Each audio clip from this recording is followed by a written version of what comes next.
Welcome to our deep dive. Today, we're really digging into Zechariah 8, specifically verses 18 to 23.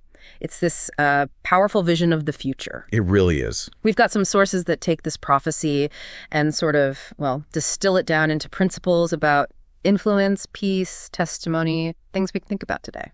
And what jumps out right away, I think, is this huge shift it describes. Moving from mandated sorrow, these fast days, into genuine joy. Right. And it highlights how it's God's presence, not status or anything else, that becomes the real magnet for people. Okay, yeah, let's unpack that first bit, the transformation. Verses 18 and 19, it's quite specific, isn't it? The Lord of hosts saying these 4 fasts. The ones in the 4th, 5th, 7th, and 10th months. Exactly. Those become seasons of joy and gladness and cheerful feasts. That's a direct quote. And you really have to grasp the weight of that. These weren't just, skipping a meal. These fasts remembered national disaster. When is the fall of Jerusalem? Exactly. The breaching of the walls, the temple burning, Gedaliah's assassination, the siege start. Huge collective trauma. Wow. So turning those days into parties, that's a radical promise of total restoration. Hard to believe. But there's a condition, right? It's not just automatic joy, the text adds. Therefore love, truth, and peace. Yes. That's the linchpin. So the outward celebration depends on that inner character. Truth. Peace. Precisely. It's that foundation of integrity, of real harmony that makes the joy possible. And that commitment, that authenticity, it leads right into the next idea, doesn't it? This universal seeking. Yeah. How people from everywhere start seeking God. That's verses 20 to 22. It paints this picture of, many people, strong nations, all heading to Jerusalem to seek the Lord. And notice how active it is. It's not just a vague interest. The sources really emphasize the urgency in the language. Oh, yeah. Like that line, the inhabitants of one city shall go to another saying, let us go at once. To entreat the favor of the Lord. I myself am going, it's got energy. It does.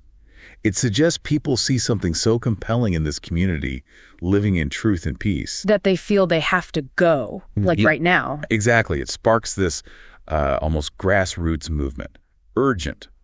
Determined. Which brings us perfectly to verse 23, the source of that pull, that really vivid image. Oh, it's incredible.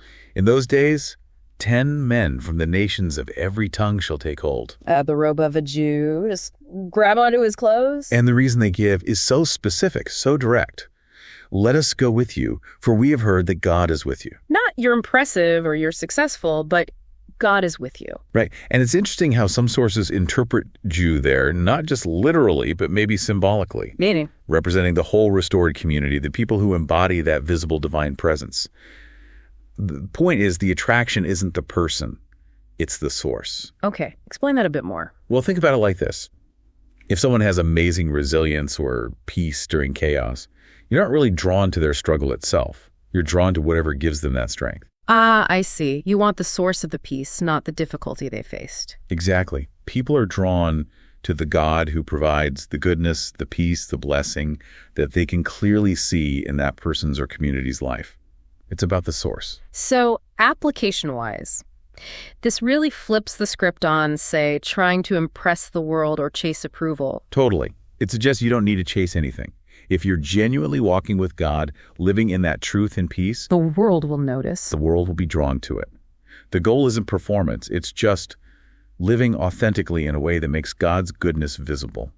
Living it boldly, you might say. So the focus shifts inward to embodying truth and peace rather than outward to seeking validation. Yes, that's the challenge this passage and the reflections on it kind of pose to us. Are we seeking the world's applause, or are we focused on reflecting God's presence? Because the text suggests one naturally follows the other. So thinking about this whole deep dive, it really centers on that visible testimony, doesn't it? It does. It leaves us with a pretty direct question, I think, for you listening. Based on this source material, what part of your life today, maybe how you speak, how you act at work, how you handle pressure, what truly shows that presence? Enough that someone might genuinely think or even say, I want to go with you because I can see God is with you. Right. That's the kind of truth and peace that, according to Zechariah, has the power to turn fasting into feasting, something to really reflect on.